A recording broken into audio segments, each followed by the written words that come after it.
மக்களே பாருங்கள், இதுதான் நேற்று டிஎம்கே மாநாடு நடந்த இடம். சக்திக்கு எல்என்டி பைபாஸ் சக்தி காலேஜ் பக்கத்தில். ஸோ இதுதான் வந்து மாநாடு நடந்த இடம். மாநாடு நேற்று நடந்துச்சு.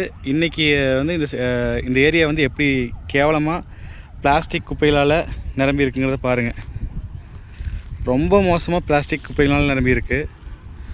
பார்த்திங்கன்னா ரொம்ப கேவலமாக இருக்குது. பார்த்திங்கன்னா பாட்டில்ஸு, அப்புறம் உங்களுக்கு சாப்பிட்டு அப்படியே டப்பா போட்டு வச்சுருக்காங்க. இந்த ஏரியா ஃபுல்லாமே பொல்யூட்டடு. இந்த ஏரியா எல்லா இடத்துலையுமே ஃபுல்லாக குப்பைகள் தான். எந்த அளவுக்கு மோசமாக இருக்குங்கிறது மட்டும் பாருங்கள்.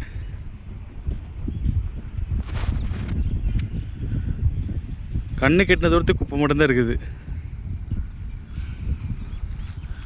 இது ரொம்ப அநியாயங்க. இப்படிலாம் பண்ணோம்னா எப்படி வந்து நம்ம மண்ணை பாதுகாக்க முடியுங்கிறது சுத்தமாக தெரியல.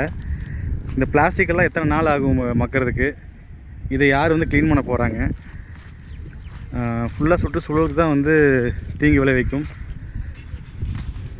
என்ன சொல்கிறதுனே தெரியல. மாநாடு நடத்துங்க, எல்லாம் பண்ணுங்கள், எதுவுமே தப்பு கிடையாது. ஆனால் இப்படி கேவலமாக பிளாஸ்டிக் குப்பைகளை வந்து கீழே போட்டிங்கன்னா நம்மளோட பூமி தான் வந்து கெடுதல் பண்ணுறோம். நம்ம ஃப்யூச்சர் ஜென்ரேஷனுக்கு தான் வந்து இந்த பிளாஸ்டிக்ஸ் ஃபுல்லாக போய் சேரும். கொஞ்சம் யோசிச்சு பாருங்கள். பொதுமக்களுக்கும் வந்து கன்ஃபார்மாக இதில் வந்து ஒரு பங்கு இருக்குது. வந்துட்டு போனவங்க வந்து கன்ஃபார்மாக இந்த மாதிரிலாம் பண்ணியிருக்கக்கூடாது. ஸோ அப்படியே பண்ணி முடிச்சிருந்தாலும் இன்றைக்கி காலையிலேருந்து வந்து இதை அற்புதப்படுத்தியிருக்கலாம். ரெண்டு பேருமே, கவர்மெண்ட்டும் சரி பொதுமக்களும் சரி, இது ஃபுல்லாமே ரெஸ்பான்சிபிள் தான். உண்மையாகவே கஷ்டமாக இருக்குது. இந்த மாதிரி பிளாஸ்டிக்ஸ் எல்லாம் வந்து பொல்யூஷன் நம்ம லேண்டில் போட்டு பொல்யூட் பண்ணி நம்ம வந்து மண்ணை வந்து மாசுபடுத்துறது.